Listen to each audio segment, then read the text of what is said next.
دیے، حالانکہ وہ آپ کے دشمن ہیں۔ مسلمان جو آپ کے دوست ہیں ان کی دنیاوی زندگی تنگ ہے اور یکے بعد دیگرے ان پر مصائب کا نزول ہوتا رہتا ہے، اس میں کیا حکمت ہے؟ فرمایا قیامت میں کافروں کو دی جانے والی سزا اور مؤمنین کو عطا کی جانے والی نعمتوں کو ذرا دیکھو، اس کے بعد کچھ کہنا۔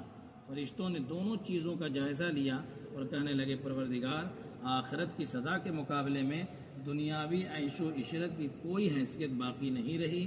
اسی طرح جنت کی بیش بہا نعمتوں کو دیکھنے کے بعد دنیاوی تکالیف اور پریشانیوں کا احساس تک باقی نہیں رہا۔ تو یہ فرشتوں کا شبہ ہے، لیکن یہ مسلمانوں کا بھی اعتراض ہوتا ہے کہ ہم لوگ اللہ تبارک و تعالیٰ کی عبادت کرنے والے ہیں، نماز پڑھنے والے ہیں، مصیبت ہمارے ہی لیے ہے، دولت نہیں ہے، ثروت نہیں ہے، جو خدا کو نہیں مانتے ہیں، جو خدا کی عبادت نہیں کرتے ہیں، ان کا کاروبار خوب بڑھ رہا ہے، وہ خوب کامیاب ہو رہا ہے۔ یہ سوال ہوتا ہے، مسلمانوں کی طرف سے بھی ہوتا ہے۔ فرشتوں نے بھی یہی سوال کیا۔ ایک مرتبہ فرشتوں نے عرض کیا، یا اللہ اپنے کافروں پر دنیاوی نعمتوں کے دروازے کھول دیے اور مصیبتوں کے دروازے ان پر بند کر دیے، حالانکہ وہ آپ کے دشمن ہیں۔ بھئی جو اللہ اس کے رسول کو نہ مانے وہ اللہ کا دوست تھوڑے ہوگا، وہ دشمن ہے۔ مسلمان جو آپ کے دوست ہیں ان کی دنیاوی زندگی تنگ ہے اور یکے بعد دیگرے ان پر مصائب یعنی مصیبتوں کا نزول ہوتا رہتا ہے، اس میں کیا حکمت ہے؟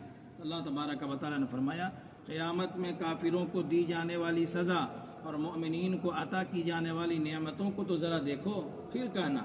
تو فرشتوں نے دونوں کو دیکھا، جنت کی انعامات کو بھی دیکھا، جنت کی تمام عیش و آرام کو بھی دیکھا اور جہنم کی سزا کو بھی دیکھا۔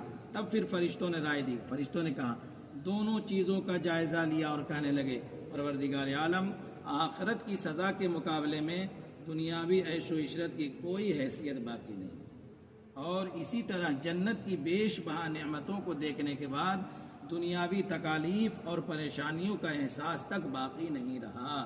تو ایمان والوں کو یہ تھوڑے دن کے لیے مصیبت کتنے دن کی ہے؟ 50 سال، 60 سال، 70، 80، 90 سال، 100 سال، اتنے ہی سال کی تو عمر ہے۔ اتنے سال اگر ہم مصیبت جھیل لیتے ہیں، پریشانی جھیل لیتے ہیں، تقوی شعاری میں زندگی گزار لیتے ہیں، اللہ اس کے رسول کے احکام کی پیروی کر لیتے ہیں، تو اصل ساری زندگی تو ہم کو جنت میں آرام ہی کرنا ہے۔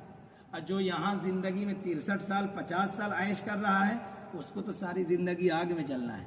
تو جب مسلمانوں کو یہ بات ذہن میں رہے گی تو یہ اعتراض اس کا ختم ہو جائے گا۔ اللہ کی نظر میں دنیا داروں کی حیثیت، دنیا دار جو لوگ ہوتے ہیں اللہ کی نظر میں اس کی کیا حیثیت ہے سنیں۔ فخر دو جہاں صلی اللہ علیہ وسلم کا ارشاد ہے کہ زیادہ مال جمع کرنے والے لوگ اللہ کی نظر میں حقیر ہیں، مگر کثرت سے صدقہ کرنے والے اللہ کی نظر میں محبوب ہیں۔